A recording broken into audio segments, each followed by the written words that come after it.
Today we are going over a subscriber's VOD who's been stuck in the high gold, low plat area for a while. But before I tell you what can be improved in each clip, I'm gonna play with none of my own input and I want you to try to see what can be critiqued.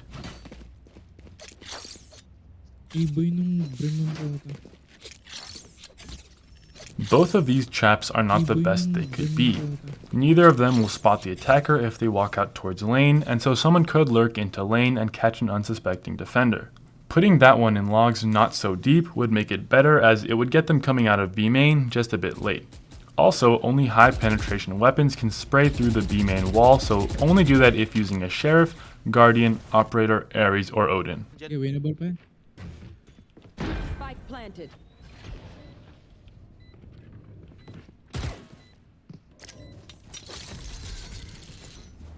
Dito isa. Last player standing. Nice try. What Chamber should have done there is subscribe, follow my Twitch, and join the community Discord server. All the links will be in the description. It's very common for someone to lurk up catwalk as their team pushes onto A, so never assume that tree or cat is clear when retaking A site. As the attacker in that situation, it's a free pick to wait for the door to get broken and catch the player mid-reload and put them on TikTok. I usually clear all of tree room and then spam the door from garden to ensure a lurk from cat can't kill me too easily.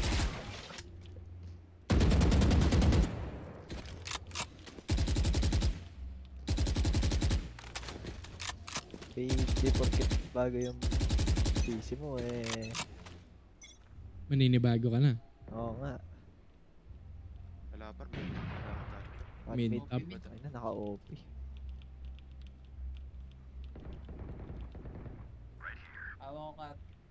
Yes, dali. Watching here. May crossfire tayo. Taka mid. A main. Knowing what you're going to do at the beginning of the round as you set up your utility is very important on Sentinels. I don't understand what they're saying, but I think Reyna told Chamber to peek with her in B main only after the round had started, and so Chamber wasn't able to pick up and place his TPs again in order to help Reyna. Chamber had set up his TPs to play passively on stairs, as he's been doing all game, and when Reyna pushed up into that corner in B main, Chamber tried to help while staying in range of his TPs, but that wasn't really possible. Had the Reyna told Chamber her plans before the round started, Chamber could have placed his TP closer in order to peek and bait for the Reyna.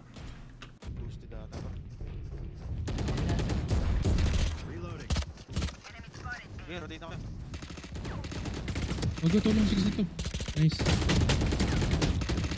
Nice. With the Spectre, in long-range fights, after shooting bursts of 3 to 5 bullets, you should strafe to the left and right in an attempt to throw off your opponent's aim. Since having a Spectre in a long-range engagement already puts you at a disadvantage, try your best to mess with your opponent's aim. You can even tap or do shorter bursts and be consistently counter-strafing if you know how to do that. Counter-strafing doesn't have much of an advantage on your end in Valorant, but it still makes it harder to hit you as the enemy. Pasok ka.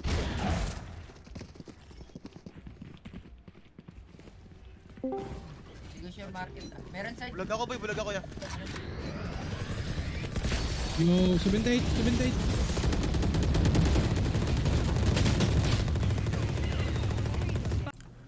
This is a pre-round issue, but Chamber's job on attack is to prevent any flanks from the A and B sites.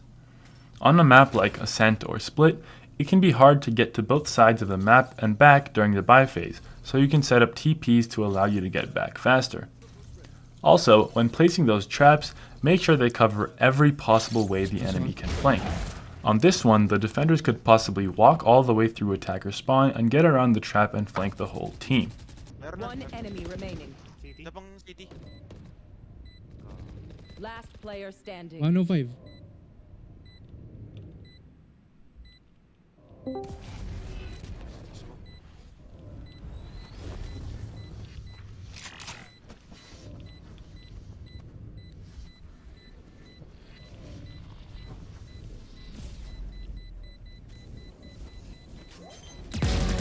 Nice. 105. While holding this angle, Chamber shouldn't have gone back under cover since the enemy is hit 105. Valorant is a game of luck, and in that second Chamber wasn't holding stairs, the Omen could have walked across into switch and gotten a lucky timing to win the game. The one thing that makes this a tricky scenario is that the enemy is an Omen, and he can indeed teleport across the stairs, but for the next 4 or 5 seconds, Chamber should have held that. Whether he wanted to use the tour de force or his phantom is his choice, but don't unpeak that angle for just a bit.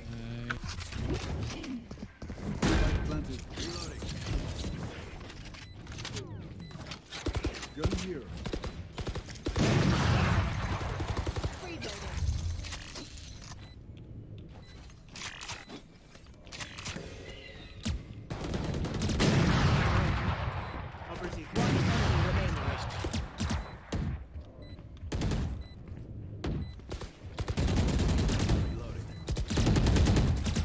Low. Nice. Don't ever, for any reason, do anything to anyone for any reason, ever, no matter what, no matter where, or who you are with, or where you are going, or where you've been, ever, for any reason whatsoever. Don't dry peek an op. Ego peeking ops is an issue at all skill levels.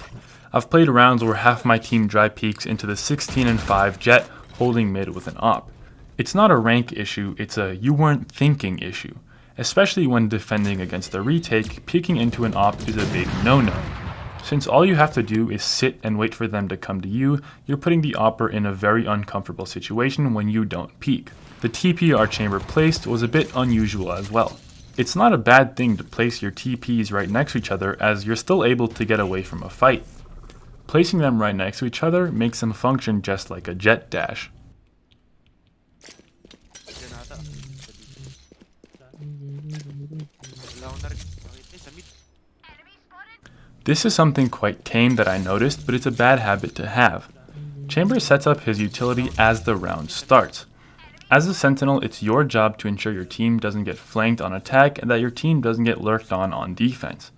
Killjoy, Cypher, and Chamber all have this responsibility, and so creating a good habit of always making sure to trip, mid, and or cat before the round starts ensures no slip-ups when your mind is somewhere else.